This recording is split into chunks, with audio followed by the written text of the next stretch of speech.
Assalamualaikum warahmatullahi wabarakatuh. Halo semuanya, selamat malam. Bertemu lagi dengan kami di acara Bincang Santai ya, dalam rangka memenuhi tugas ujian tengah semester mata kuliah Pendidikan Kewarganegaraan yang diampu oleh Bapak Muhammad Fatoni SSMA. Nah, pada kesempatan kali ini kita akan coba berbincang berdua tatap mata ya dengan saudara seiman kami ini yang sedang memenuhi tugas UTS pada kesempatan malam kali ini. Baik, dengan saudara, nama, mohon silakan disebutkan nama, NIM-nya, dari kelas apa nih? Nama saya Ahmad Muhajir dari kelas 3. Hari ini Mas Muhajir nih kan sudah ada susu, ada Milo, ada kentang goreng. Nah, ini kayaknya mau berbincang santai nih dengan kita nih terkait, meskipun gini-gini ya, kita ini membahas terkait apa sih kasus yang mau diangkat pada tugas kali ini. Kira-kira apa nih Mas Muhajir, tugas yang apa, kasus yang mau diangkat untuk memenuhi tugas kali ini apa? Jadi pada kesempatan ini kami akan membahas sedikit tentang MUI untuk mencegah Islamofobia di Indonesia ini.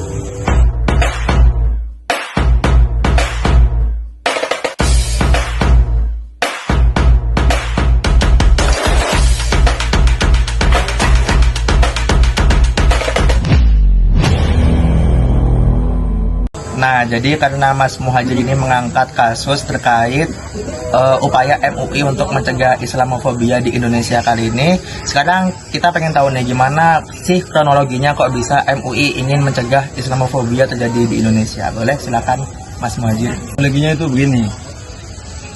Jadi Ketua Majelis Ulama Indonesia atau yang disebut dengan MUI dalam bidang hubungan luar negeri dan kerjasama internasional Sudartono Abdul Hakim menyatakan pendekatan lintas sektor harus dilakukan untuk mencegah Islamofobia pada masyarakat Indonesia. Ia menjelaskan terdapat 5 tipologi Islamofobia, yaitu teologis, politik, kultural, genosidal, serta Islamofobia. Islamofobia dalam bantuan kemanusiaan. Nah, salah satunya yang sedang terjadi di Palestina saat ini. Ia menekankan Islamofobia harus menjadi perhatian penting seluruh pihak sebab keberadaannya berkenaan dengan stabilitas dan kepentingan nasional. Nah, ini terjadi pada 17 April yang lalu. Nah, jadi kan berkenaan dengan ini ya, jadi kita juga ingin mengetahui nih, ada beberapa kasus yang relevan, setidaknya ada 3 ya kasus yang relevan terkait topik pencegahan Islamofobia yang terjadi di Indonesia saat ini. Nah, mungkin Mas Muhajir tahu nih, apa sih 3 kasus yang sekarang ini tengah lagi hype, yang lagi update nih baru-baru ini, yang masih relevan dengan tema mencegah Islamofobia di Indonesia saat ini? Nah, jadi kasus-kasus yang relevan dengan Islamofobia saat ini itu terjadi pada bulan Maret lalu, yakni adanya konsolidasi antara 3 lembaga penyiaran untuk mengkomunikasikan kepada rakyat Indonesia mengenai integrasi nasional yang solid. Nah, revisi Undang-Undang TNI yang membuat adanya kesenjangan komunikasi antara pemerintah dan rakyat. Kemudian 9 isu lembaga penyiaran dalam multi platform. Nah, itulah kasus-kasus yang bersangkutan dari kasus yang diangkat ini. Tadi Mas Muhajir ini sudah menyajikan ya 3 kasus relevan yang saat ini terjadi berkaitan dengan pencegahan Islamofobia di Indonesia. Nah, sekarang kita pengen tahu nih gimana sih kronologinya secara ringkas mengenai 3 kasus yang diangkat oleh Mas Muhajir. Boleh silakan Mas Muhajir. Jadi kronologinya tentang kasus yang pertama yaitu konsolidasi antara 3 lembaga penyiaran. Nah, ini adalah untuk menginterpretasikan informasi yang terjadi di negara ini menjadi lebih baik, dan negara akan memiliki integritas media yang lebih kuat dan bersifat multi platform. Nah, selain itu, penggabungan ini mampu meningkatkan produktivitas serta efektivitas sekaligus menekankan efisiensi. Dalam kesempatan itu, dia berturut menyampaikan bahwa penyelenggaraan penyiaran multiplatform memiliki sejumlah tujuan strategis. Salah satunya memperkuatkan integritas nasional, mencerdaskan kehidupan bangsa, dan memajukan kesejahteraan umum.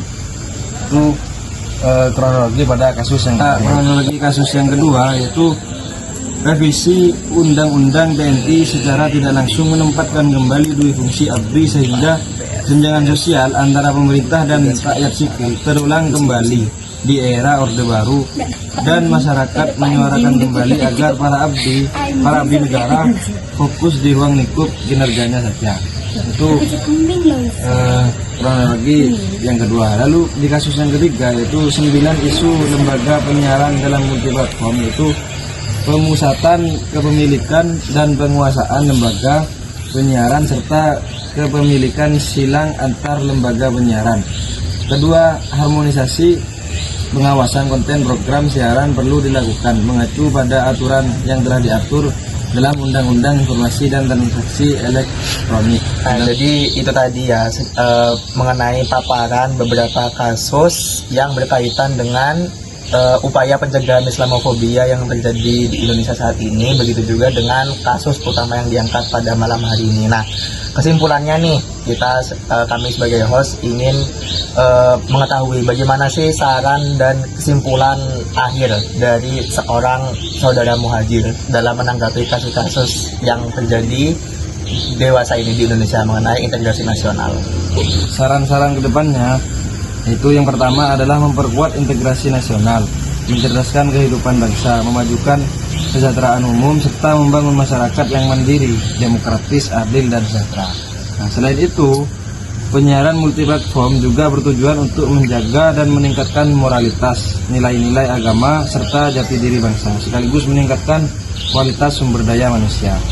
Keberadaan multiplatform juga dinilai mampu mendukung keberlangsungan penyelenggaraan penyiaran nasional. Baik, demikianlah sedikit acara sesi bincang santai pada malam kali ini dalam rangka memenuhi tugas mata kuliah pendidikan kewarganegaraan dalam rangka ujian tengah semester yang diampu oleh Bapak Fatoni SSMA. Semoga apa yang telah kita rencanakan pada malam hari ini semoga menjadi nilai yang baik nanti ketika sudah memenuhi tugas UTS. Terima kasih juga kami sampaikan kepada Mas Muhajir sudah menjadi narasumber kita yang sangat baik dan mohon maaf sudah menyita waktunya. Kami tutup acara pada malam hari ini. Terima kasih dan sampai jumpa semuanya. Wassalamualaikum warahmatullahi wabarakatuh.